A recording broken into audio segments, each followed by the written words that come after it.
here and film it, and so it's up close, and people don't see how small the turnout has been, so we don't embarrass ourselves. You don't. It's no embarrassment. It's freezing out, man. What? I'm recording. You can start and stop this whenever you want. So I did. If you want to come up. I did. If you want to come up here, because you're gonna have to come up, and then don't worry. If you want to sit here and record it. I can sit here and record it. Just get everybody. It's recording right now. No, but I don't want. If you can just record up. If you can sit in that chair and record, so then it's closer to the screen, and also I don't want people to see how small the turnout is. But we have to do deception. Where's your I put it here. Yeah. Well, we're gonna. But we want to do. Melanie prepared. She prepared a lot of stuff on Guyana that she wants to, and then Aditi prepared as well. So I want to give them the chance because they're also they work with me, and these are the. We're gonna. Yeah, we'll talk. Okay, I feel bad. I didn't want to. Because we are outfitted, man. Okay. I just, We don't have to make. Yeah, but let's do the presentation. I don't want to not do the presentation. Does that make sense? Yeah. People who didn't come, they could feedback. Yeah. You are doing something. Yeah. Right. You are doing something. Yeah, you can just sit here so that when you're ready, you can come up. And then can you just sit here because then. आपका नाम मुझे भूल गया. What is your name? Aditi. Oh. आप हिंदी भी बोलते हैं? Oh, good. Hindi बोलती है, right? Oh. तो आप ये आपका विदुओं का फिक्र है?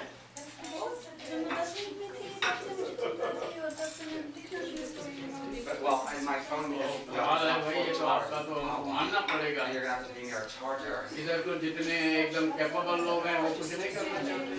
आप ऐसे कैसे करोगे? Also, my computer itself is connected to it. करनी चाहिए. What are you talking into? You know, there's another. No, but it's just she has to record while. No, that's a good idea. I know, but this thing is very. She needs to be. See how small. It's just that don't worry about it. It's just like. I know, but I think it gets too far. It's. She has to be able to. All right. Watch the show, okay?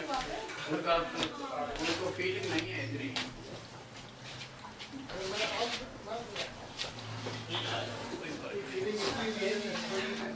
हमारे जितने भी गुरु लोग हैं ना उन्होंने बोल दिया है कि तुमको हमने जन्म सुधारना है, जन्म सुधारने के लिए अच्छे काम करो. इस सब ये मरना लड़ना झगड़ना कोई चाहते ही नहीं. गुरु लोगों ने बात मैंने कभी नवोदय जी का आर्टिकल आया था का आर्टिकल आया जाने की देखने आया कैसे बीजेपी हार गई. मैंने कभी हिंदू का हमारे जो धर्मगुरु है वो बातें नहीं करते देश की. That's good. कल्याण की बात करते रहते हैं, देश की बात करो पहले आप ही. काफी कमाल. मैं इंडिया गई थी अभी तो घर वापसी इधर मांगते की लगे रहते हैं. No sugar for anything. No sugar at all. Sitaji हम आपके ले सकते हैं. नहीं. आप खाली आज उधर बोलो आ जाओ हम आ जाएंगे ले लेंगे. चलिए आप जैसे बोलेंगे. Thank you ji.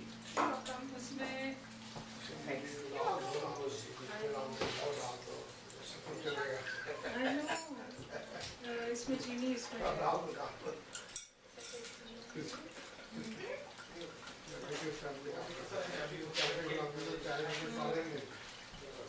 No, that's for the tea. I didn't. I know. They were the cheapest things I could find at the store. मीठे बिना चाय थोड़ी होनी चाहिए. हाँ. गरम और मीठा हो तो कुछ. Yeah, they were the cheapest things I could find at the store. Powder, milk powder. नहीं? Even something ऐसे बनते हैं. No milk, no sugar. अच्छा. मतलब फिर चाय पीने का मतलब क्या है? आप ये चम्मच ले. इसमें चम्मच. Okay. Alright. Yeah. Oh, there's something to stir already. Sorry, wait. Alright, so I guess we're gonna. Only Are you guys ready? We're gonna start. Only anything, man. No, All right. yeah. I don't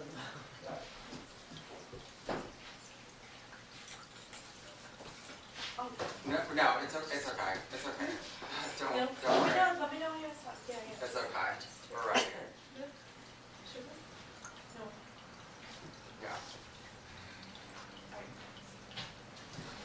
Okay. All right. So thank you guys for coming to. This is the reason we're holding this meeting is some of you have been here before and you've heard of Justice for Hindus before, but we weren't a legal corporation. So it was about the end of December that we actually got our corporate status. And so now we're officially able to operate, in the United States and other countries. We're not an underground organization anymore. And so we were able to open up a bank account and enter the realm of officialdom. We are here today. We're doing the launch at the ISPaD Center here in Queens. This is the Indian Subcontinent Partition Documentation Project, which is run by Sachi Dasadar and his son Shubho Dasadar. So I think it's a fitting place for us to have our first official meeting. And you're going to meet some of the other young activists that we've attracted here in New York City and in other parts of the world to our cause. Before I start, I want to advertise the center, ISPaD. Some of you that are here have been on the ISPaD website. You've given your testimonials about your experience under partition. Some of you are from Sindh, Pakistan, or Bangladesh and other places, and you've been able to describe exactly what is happening to a lot of people in South Asia and other parts of the world.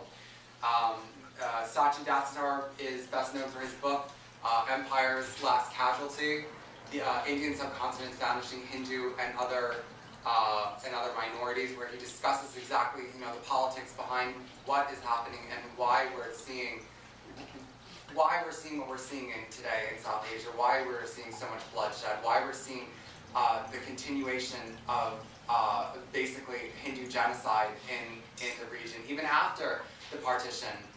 Why is it that we gave people their own land that they required, but they're still, the bloodshed didn't end. They're not going to be happy until they've cleansed their land of all of these Hindus. Interesting, I was preparing for this meeting and I got a letter from Dr. Dasadar, and I want to read it before I start because I think that this is the type of project that I think this is something that we can do here as Justice for Hindus in the United States. So Dr. Dasadar wrote this to Mayor Rahm Emanuel, who is the mayor in Chicago. And the title of the letter is Renaming of Street After Bangladeshi President. He says, I understand from papers in New York and subcontinent that you have renamed a street after the late Bangladesh President General Zia-ur-Rahman following a Chicago tradition. Some in Bangladesh consider him to be a hero and a great military man who participated in independence of Bangladesh.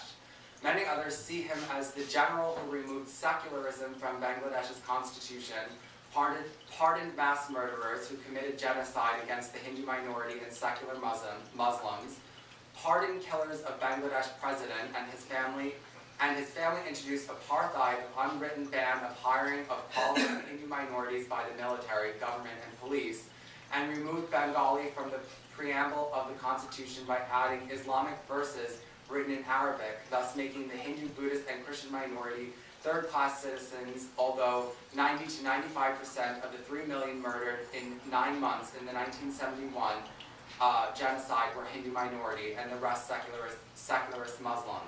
My book reveals that over 49 million Hindus have vanished from the land from the 1947 partition of India to 2001, as calculated from the Bangladeshi census. This was quoted by Illinois' Congressman Dold on the House floor. I wonder how victims would feel if Chicago renamed the street after someone who turned South Africa back to apartheid, or someone who remade Germany a Christian nation, making non-Christians third-class citizens and pardoning mass murderers of Jews and Gypsies. This is to inform you that I am not connected with any political group of Bangladesh, and my family was victim of a prior era, but not during President Rahman's rule. And then he directs him if he needs any more information, he can contact him himself. So this is something here in the United States, no other group, Jews, Christians, would ever allow a street to be named after a man who took a nation that was secular, which like Bangladesh, and turned it into a Muslim republic. Bangladesh today is a Muslim republic per its constitution. Bangladesh, the population of Bangladesh, it was 30% Muslim, 30% Hindu at the time, I think in 1970, am I correct? It was 47, it was 30% Hindu. Today it's 9%. And that's because not all that was just immigration. A lot of Bengali Hindus are leaving Bangladesh, but it's not all because of immigration. In his book, 49 million of these people are missing. Where are they? We know that in the 1971 genocide, the quote-unquote liberation genocide that made Bangladesh a Muslim state, that 3 million people were killed, 90 to 95% of them were Hindu minority. The Hindus were specifically targeted. And this man is responsible for that, and his name, they've named a street after him. So this is something, this is the type of project that I think that we here as Justice for Hindus could reasonably work for, to have this street renamed, a publicity campaign to have this street renamed. So that's I just wanted to introduce you to ISPaD and their facility here. You can find them at ISPaD1947.com, right? ISPaD1947.com? ISPaD, ISPAD 1947.org. So again, we thank ISPaD for allowing us and hosting us here today. So as I said, right, we became a U.S. corporation.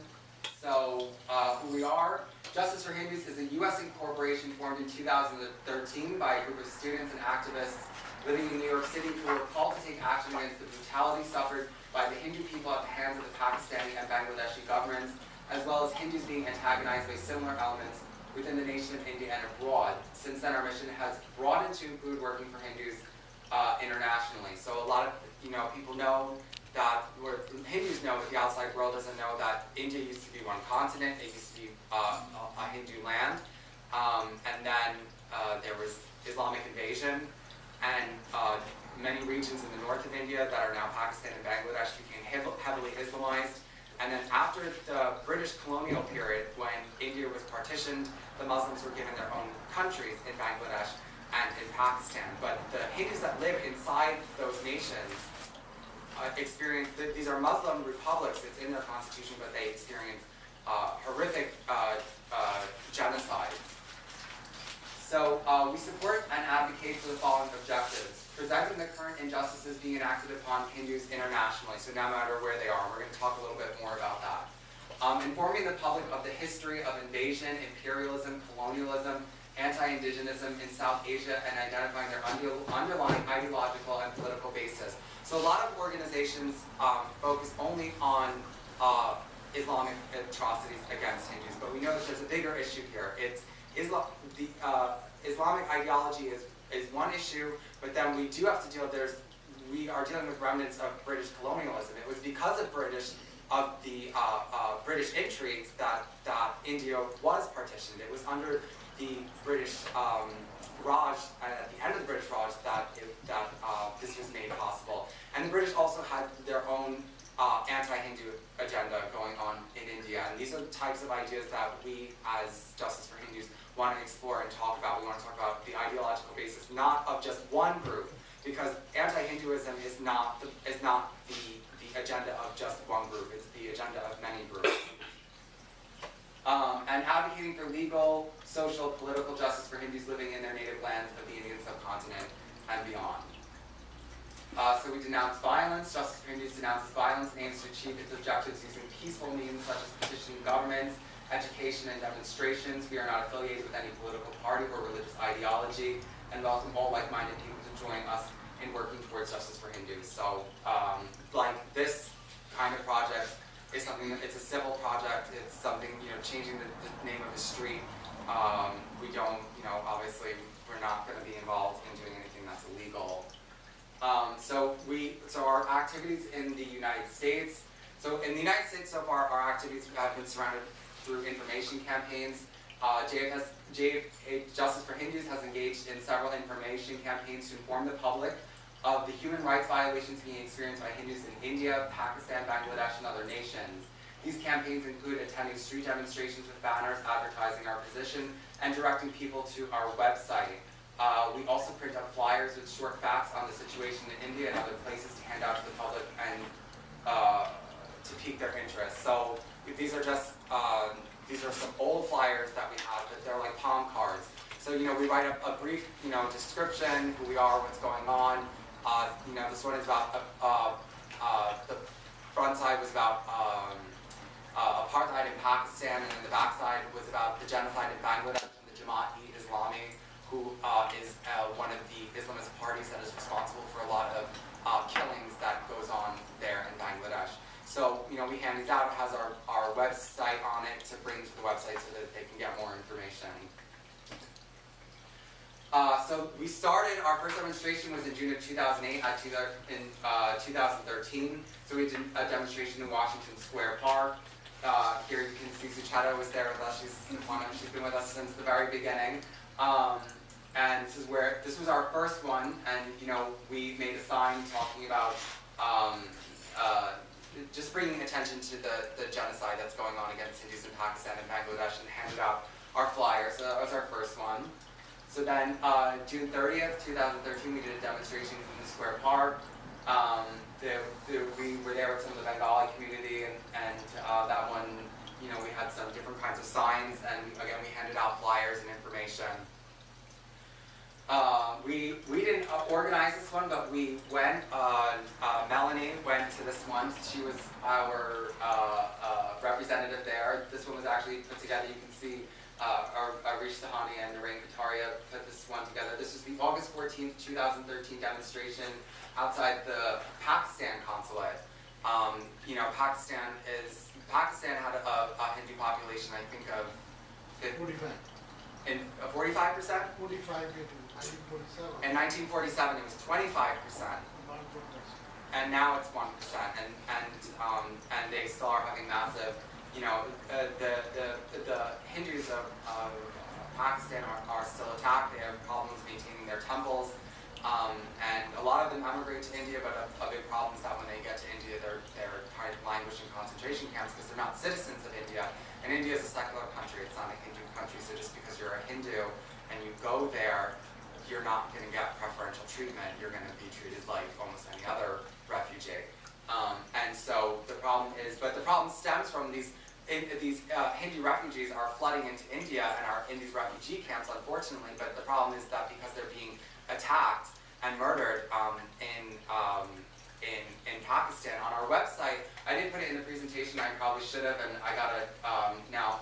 This is our first presentation here, so now that I'm doing it, I'm thinking of more things that I have to add. But we've been documenting a lot of these. 25 girls are kidnapped in Pakistan. 25 Hindu girls are kidnapped and forcibly converted to Islam in Pakistan every single month. The latest one, Angli Megwar, was a very big case that's going on right now, where I think she was 12. She disappeared from her home, and then she wound up in the area, with a group of Muslims. And the parents filed a report. They said, our daughter has been kidnapped. She's 12 years old. She did not run away. She's not trying to marry anyone. And the last time I heard, there was a big case. The court verified that the Islamic court verified that she was 12 years old and that she disappeared under suspicious circumstances, but she still wasn't allowed to go back to her family, and she was put in a girls' home in Pakistan. And this is recurring in Pakistan, the kidnapping of these young Hindu girls, and for some reason they're not allowed to go back to their families, and they wind up in these facilities where they wind up, and then they mysteriously end up being married to, in the end they mysteriously end up marrying out of their faith. So, right, okay, so then November 10th, 2013, there was the election in Bangladesh conference. So the politics in Bangladesh are very complicated, as the ambassadors know, because they're from Bangladesh. There's two major parties. There's the BNP, which is the Bangladeshi National Party, and then there's the Awami League. Both of them, even though Bangladesh has Islam written into its constitution, both of these parties, the Awami League and the British National Party, they kind of try to put on a secularist front a little bit. They don't openly preach an Islamist message, but under them there are, especially the Bangladeshi National Party, they have front groups like the Jamaati Islami, which is openly Islamist. The problem in Bangladesh is this: you have two parties that are fighting with each other that want power: the Bangladeshi National Party and the Awami League. Whenever there's an attack on Hindus by Islamist radicals, either party can blame it on the other. So if the Awami League is in power and there's Islamist attacks on temples and killings of Hindus in Bangladesh, the Bangladeshi National Party can say, look, the Awami League is creating an unsafe situation, you're not doing your job here. So, and then vice versa, when the Bangladeshi National Party is in power, if there's attacks on the Hindus, the Awami League can say, well, look what you're doing, look what you're doing. You're not doing a good job of protecting this country. But the thing is that when you talk to the Hindus in Bangladesh, they know that this is all just a ploy, that Islam is part of the constitution. And a lot of these parties, especially the Bangladeshi National Party, has an Islamist agenda. And so they send out their front groups like Jamaati Islami to do the dirty work for them. They want these temples destroyed. They want the Hindus out of the country. They want them terrorized.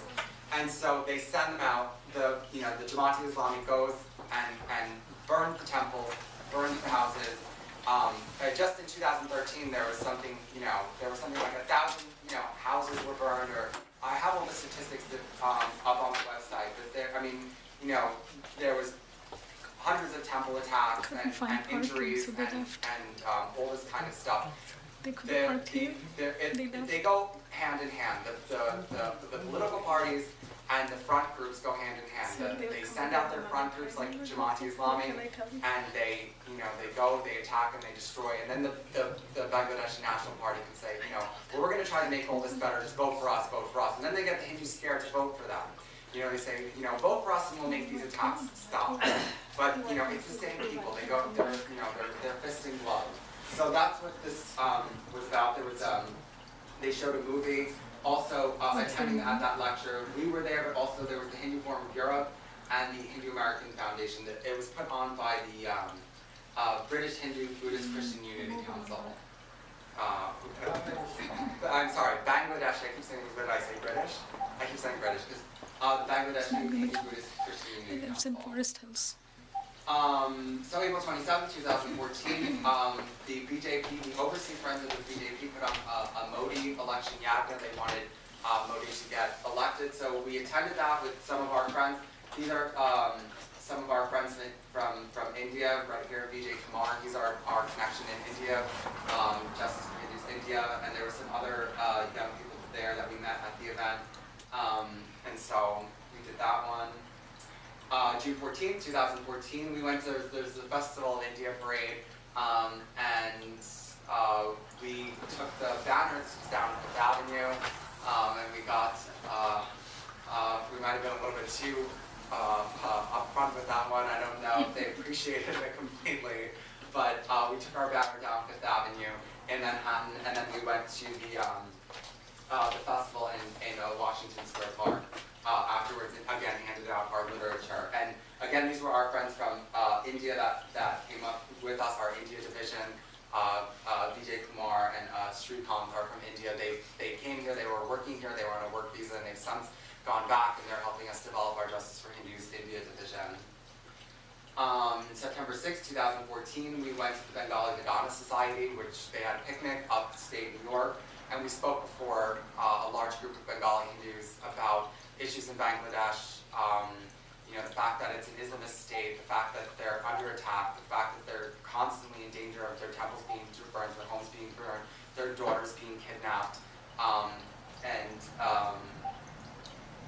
so we got a good response from that, and you can see that we got them, we endeared them to our cause. We've been here once before. We came here. We didn't put on an event, but we did come here. It was a conference on partition history. So obviously, since ISPaD puts on conferences about the partition itself and what happened, we come here to support them. We were at the September 27th, 2014 rally outside the United Nations. to support Modi, and it was there that there was a big, on the website when our events, you'll see we had all the pictures, there was us, and then, but then on the other side there was the opposition to Modi, and there was a lot of Kashmiri separatists there. So actually Kashmir is another issue that we need to focus on, because Kashmir is one of those, after the partition, Kashmir, unfortunately, for some reason, who knows why, it fell into dispute. There was a lot of Hindus in Kashmir, and then in 1991, there was a massive genocide and exodus of the Hindus out of Kashmir because the Pakistani Islamist army's military and separatists started killing them and throwing them out of the valley. And since then, this region of Kashmir has been under dispute since the partition, but they've done a lot of religious cleansing there, and on the other side, there's a lot of these Kashmiri separatists. So we were able to do, we brought our sign, and these, we were able to try to face them. The Hindus weren't prepared, for that. They knew it was going to be a Modi versus anti-Modi rally, but then it kind of started breaking out to all these Kashmiri separatists came, and we were trying to face them. But we need intellectual support to, Kashmir should belong to India, but also, what about we don't talk about the Kashmiri Pandit genocide and exodus. Why isn't the world talking about that? Why is it that everyone's talking about Palestine? Not that they shouldn't be, but why is it that the world is so focused on this, and all on the college campuses, everyone is, Palestine, Palestine, Palestine, Palestine. But what about Kashmir? What about different regions? This isn't the only region, but it was the latest one.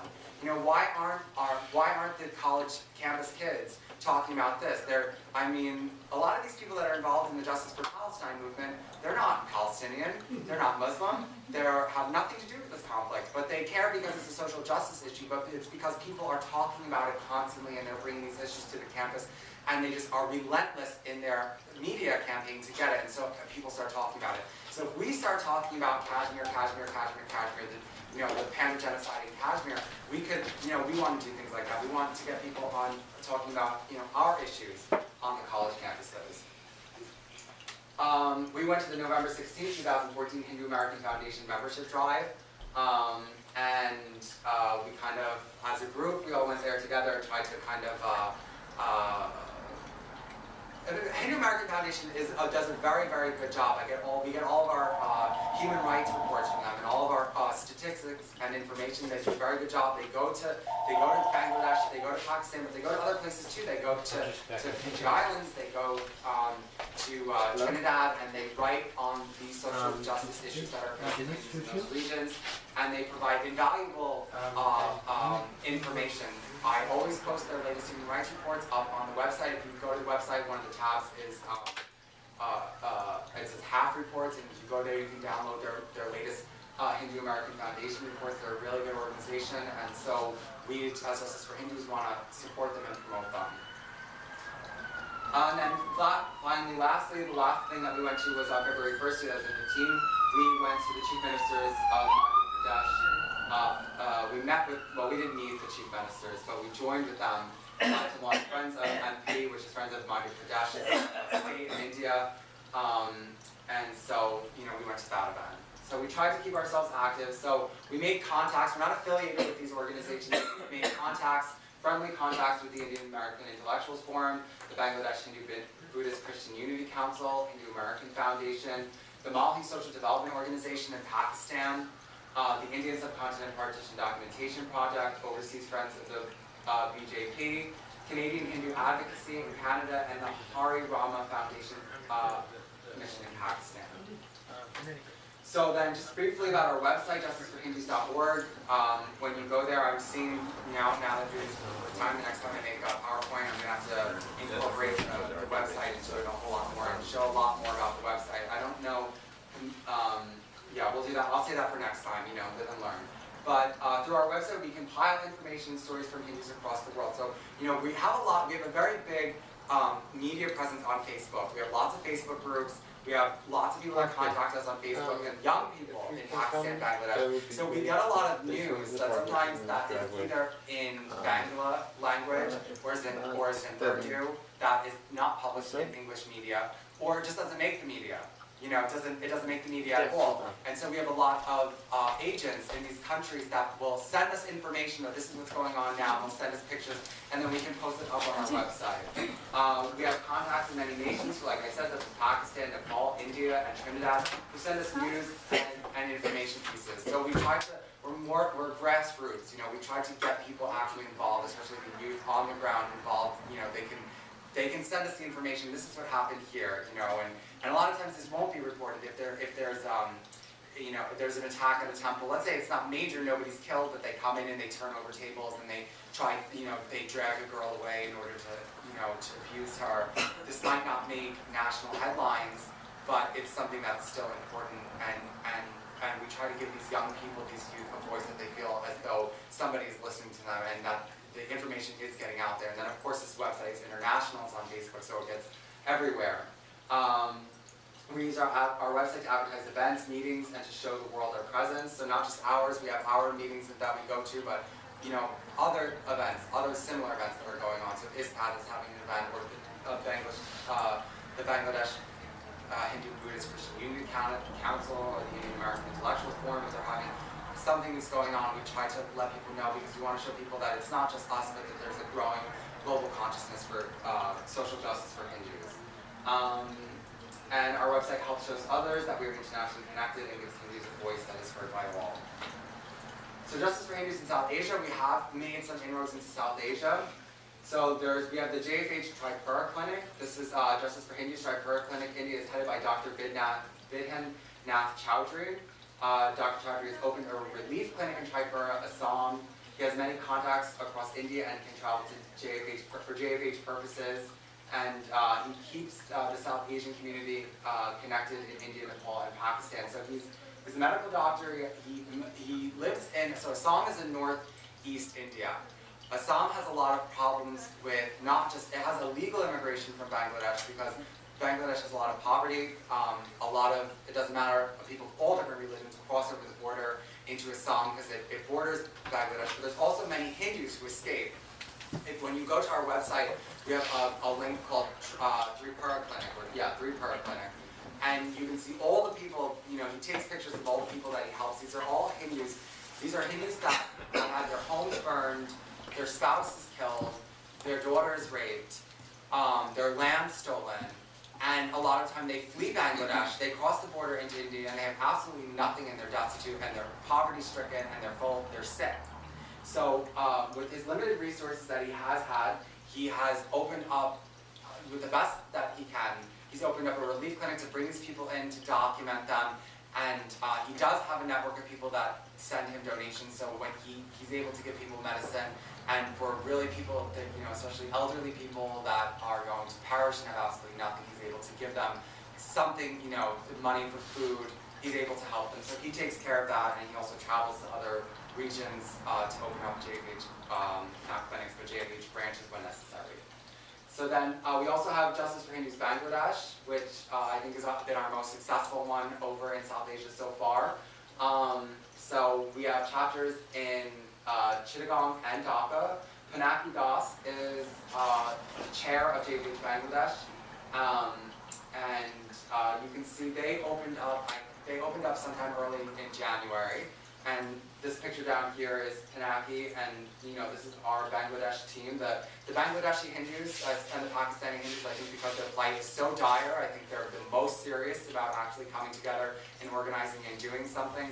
They, and I'll talk a little bit more about them in a second. This was the Dhaka division, and then this was the Chittagong division that opened.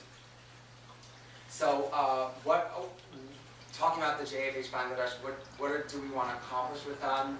So in South Asia, but we'll just use Bangladesh as an example, we want to work on creating groups on the local level in each village or district. So we want them to have like local support, but then we want to create state level networks connecting the local groups. So all these different local groups, it's hard to travel, especially in these third world countries or where, you know, it's difficult, and there's Bangladesh has a lot of problems with strikes and transportation strikes that are all constantly going on, and quite frankly it's dangerous, especially if you're Hindu, to travel far distances alone, especially if you're a woman. And then we want to create a central program for all JFH local groups to follow, syncing them with the JFH South Asia or Bangladesh state level group. Create regular meetings for local groups monthly and state level to be determined. Create a system of reporting and activism at local level that reflects local needs that can then be sent to the state level. Draw local members to state level conferences where all local issues can be discussed and state and local plans can be presented. The state chair can then help appoint local leaders and form local committees, and the state chair can also arrange for state level meetings and attract all local groups. So we want to push a local agenda, but then we want to also link everyone together under a national agenda, because in a lot of places when you go, the Hindus are very there's a lot of factionalization and regionalization with Hindus, and that kind of stops them from working together. So it's kind of hard to get them away from their regionalism. The Hindus tend to like their local stuff, but we want to start linking them together, linking these, creating cells and linking them together on the national level. So what did I say? Okay.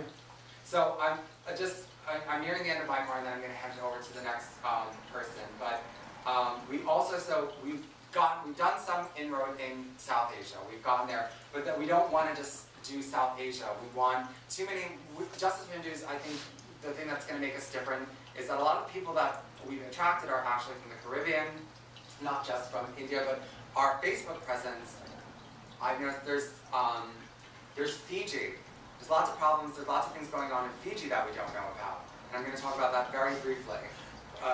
Someone in the back said that they do. But of course there's Guyana, Trinidad, and the Caribbean, including Suriname. And Melanie Volnick is going to be talking to us about Guyana. And this is something that's completely, a lot of Hindu organizations, they have a problem, or what we believe at Justice for Hindus, we believe one of the problems is that they only focus on South Asia and they don't focus on the global diaspora, who are also having problems. African nations, a lot of Hindus don't know that there's a lot of Hindus in South Africa, and there's a lot of Hindus growing in Guyana now. Not Guyana, Ghana. Kenya. Tanzania. I just met a Hindu from Tanzania the other day. So there's a growing diaspora there. Of course, in Europe, the Hindus might not have tons of social justice issues, but they're a good contact, and they're very worried about what's happening in their home countries and to Hindus around the world. Of course, here in North America and South America. So we don't just want to be, Justice for Hindus wants to identify itself and make it unique by not being just a purely South Asia organization. So what we need funds for, we need funds to print banners, flyers, and posters for events, to place ads. We want to do things like place ads in subways and buses. You see other groups. There's other groups who I'm not going to mention, but they make posters about what's going on, Islamic atrocities, and they put it up in subways, and that's what we want to do. We want people, the Bangladesh genocide, the Pakistan genocide, the Kashmir issue, what's going on in Fiji, what's going on in Guyana, what's even going on within India itself, and Nepal. We need to print literature for handing out, but we also want to do charity relief efforts, and we want to also be able to travel to these other nations to actually physically set up our organizations. I do have help through distance, but you do want to go there. It is difficult to set up organizations through distance. So some of our planned activities, we want to do a demonstration outside the Fiji consulate in the Methodist Church against the Christian state in Fiji and the persecution of Fiji Hindus. The Methodist Church is pushing for, maybe the Methodist Church official, I don't want to say official, but the Methodist branches within the Fiji Islands are pushing for a Christian state and are pushing Christian persecution on Hindus. Again, we're not a one issue group. We don't just focus on Islamic atrocities. We also want to focus on Christian atrocities. We want to focus on British colonialist aftermath and things like that. We want to increase awareness of Islamic atrocities against Hindus internationally. Exposing and highlighting the effects of British colonials on Hindus internationally and demanding reparations. Someone else is coming, she's going to give her part, she's almost here. Mohini is from Britain, and she's going to be talking about that. We also want to expose the we want to eradicate the Gandhi myth. Gandhi is not what a lot of people think he was, Mahatma Gandhi. And Mohini, coming from the British Empire, is going to be talking a lot about that. We want to do a protest outside the Gandhi statue in Union Square. We want to do a protest in September requesting reparations for the Goa Inquisition. We forget all about the Goa Inquisition. You know, other groups are not afraid to bring up these histories and say we want reparations. Did anyone just see in the news that Greece says they want reparations from Germany for the Nazi era? So if Greece is allowed to get reparations from Germany for the Nazi era, why can't we get reparations from the Catholic Church for the Goa Inquisition and what they did in Goa? You know, it was a very bloody and cruel and vicious Inquisition, and they've never even apologized. No apologies, and the Hindus need reparations for that. We want to organize the non-Indian Hindu diasporas, and we also want to induct Hindu converts such as myself to the cause. I believe that because I come from the other side, Hindu converts have something unique to offer to the Hindu diaspora because they know what it's like to be on the other side. They know the tactics of the other side, and they know what their thinking is. Right, so specifically in America and the United States, one big thing here, especially here in New York City and the New York region, we want to organize the Caribbean Hindu population for social justice with special emphasis on Guyana, and I'm going to give that over to Melanie in a moment. We want to go to college campuses to organize Hindu youth for social justice and media justice. Aditi is going to be here. She's going to law school right now, and she's going to be talking to us about media justice. Right, a lot of these other groups, they go to college campuses. Jewish groups go to college campuses, the Palestinian groups go to college campuses, they agitate, they create organizations, they make speeches, they do a lot of stuff. They go to these college campuses and they get people on their side. So we want to do the same thing but for Hindus. We want to go, these are non-Hindu people, but if Jews and Muslims and Christians can get them working on their side and helping them, we can do the same. We also want to create charities for poverty-stricken Hindus all around the world.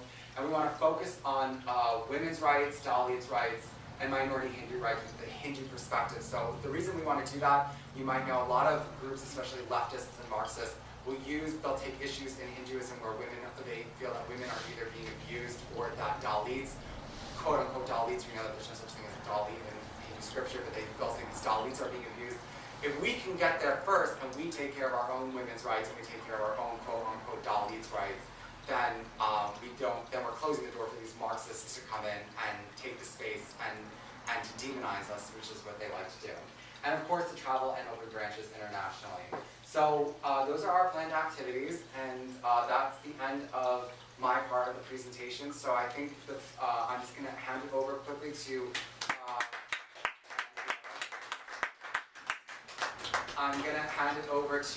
Melanie Balmick. She can come up here, who is one of our Justice for Hindus representatives who came. She's born in this country, but her family is from Guyana, and I'm just going to set up her PowerPoint presentation with her. So while he's doing that, I first want to thank Jason for a great introduction. I also want to thank ISPaD for hosting us here. So my name is Melanie Balmick. I was born here in the United States. Both of my parents and my maternal and paternal grandparents are from Guyana, but my great-grandparents are from India. I'm getting it ready. I'm sorry. I'm just opening it.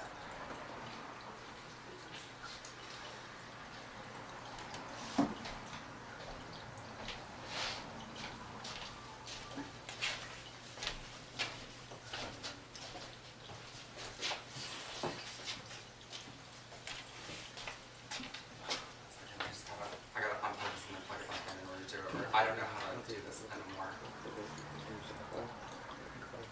Intelligent ways. I'm just doing this in a very...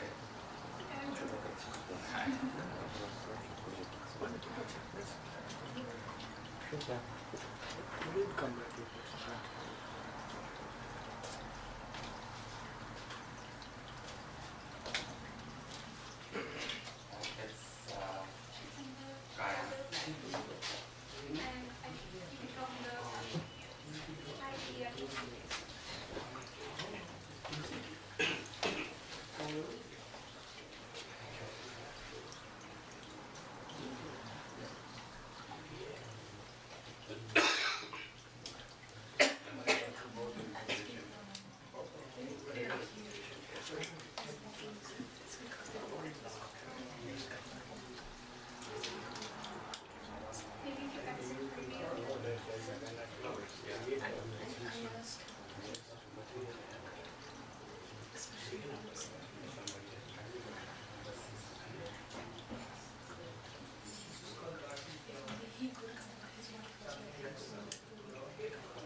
Right, right, exactly.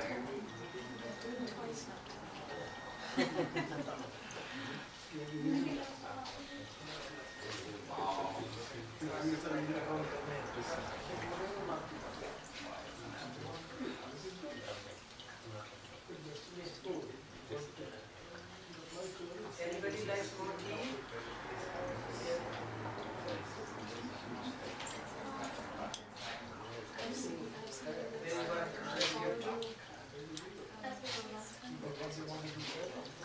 I don't know why I can't see that. I think it's bad.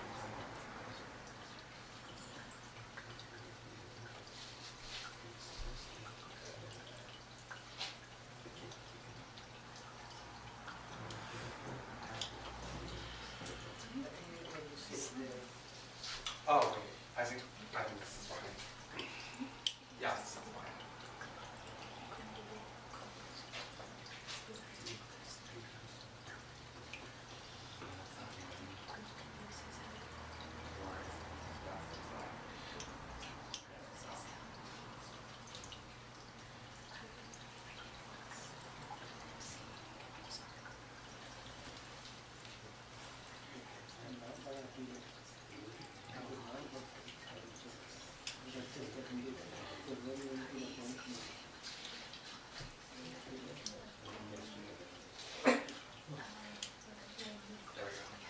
Oh, great.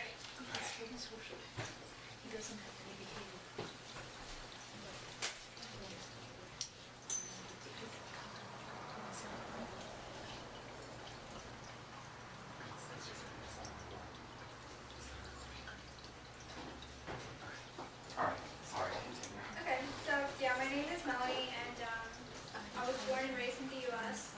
And my ancestors are from India, and my parents and grandparents are from Guyana. So I want to talk about representation of Guyanese Hindus. Most people don't know a lot of Guyana. When I was growing up and going to school in the U.S., the only thing I learned about Guyana was nothing. And when I opened up the encyclopedia one day out of my own curiosity, the first sentence I read in Britannica about Guyana was that it was the poorest country in South America. So there isn't really a lot being taught about Guyana. So given that, there's not a lot known about what goes on in Guyana as well. Wait, I just Could you scroll down? Oh. Yeah. Oh, sorry.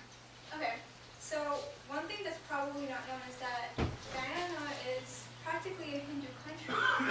So there's Guyana, it's on the continent of South America, but it's usually associated with the Caribbean, even though it is physically on the continent of South America. And today it is 40% East Indian, but that wasn't the case around 3 or 4 decades ago. It was 60% East Indian. And of those East Indians, the majority of them are Hindu. There aren't a lot of literature on Guyana statistics within like religion-wise, so I can't tell you how much percent are Hindu, but I can tell you how much percent are East Indian, and it's safe to assume that most of the East Indians are predominantly Hindu. So we're talking about a country in about 3 decades that went from being 60% Hindu to roughly 40% Hindu today. Alright, so the first thing I'm going to talk about when it comes to representation is that Guyanese Hindus lack of representation partly due to their own mentality.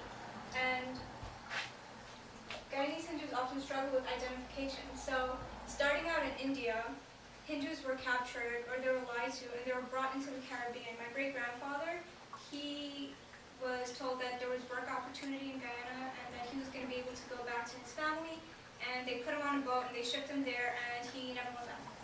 And that's basically what happened. The women, on the other hand, their bodies were exploited. The only reason they were brought to the Caribbean was to give rise to a new generation of people who would just take on the jobs of those who were originally brought there. And then in Guyana itself, the Hindus there, they were subject to extreme poverty and discrimination. It wasn't direct discrimination, but the situation in Guyana set it up such that it was specifically against the Hindus there. And I'm going to get into that a little bit more later.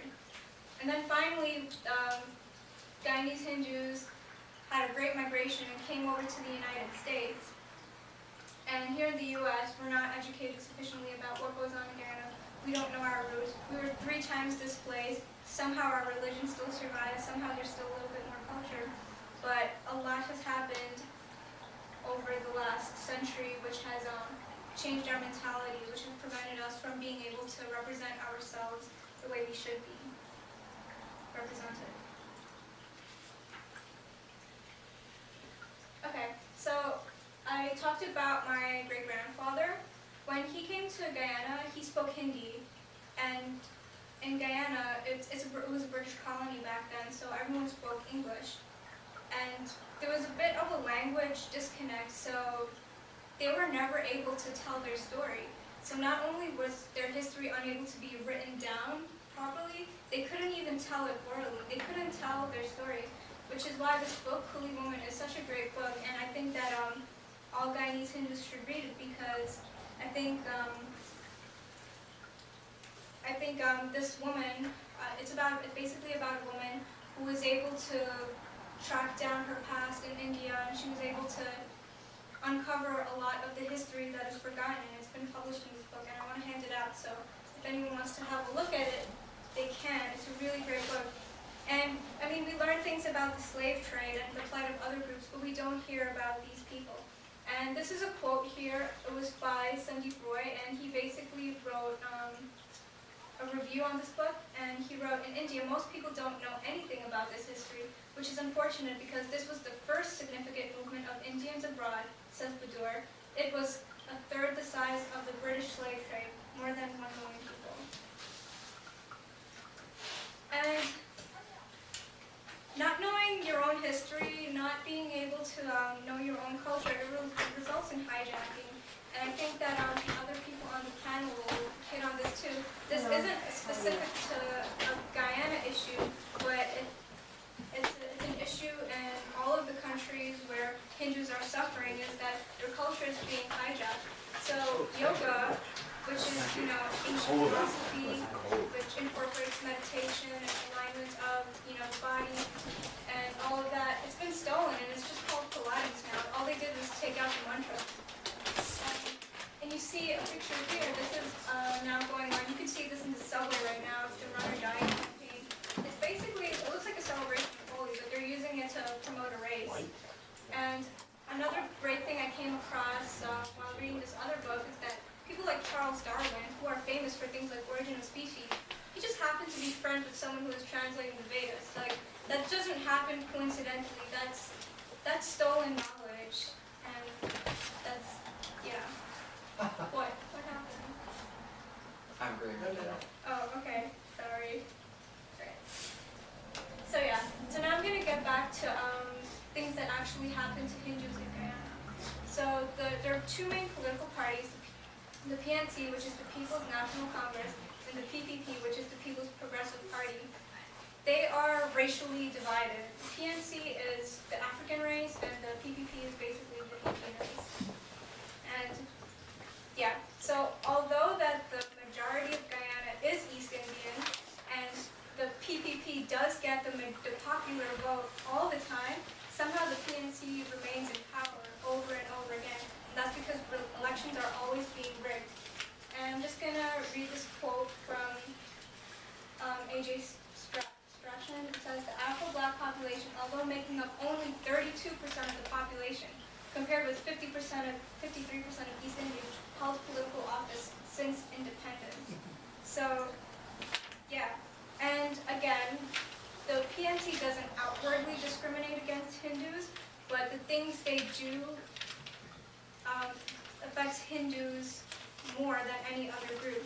For example, one of the latest presidents, Forbes Burnham, he did a housing project in which, he erected all these houses and gave it to all these people. It sounds really good, but he only did it in a region where Hindus weren't living. Because when Hindus were brought into Guyana, they were basically put on farms to do agriculture and all of that. They weren't living in urban areas, and these houses were built in urban areas, so Hindus didn't gain from that. They didn't gain from that. And then we bring up, are Hindus in Guyana even protected? Because they live in these rural areas, law enforcement is unable to protect them. And yeah, so I'm gonna just read the quotes because they speak for themselves really well. The one on the left is from a crime and safety report. It says, while incidents of violent crimes appear not to be racially motivated, political differences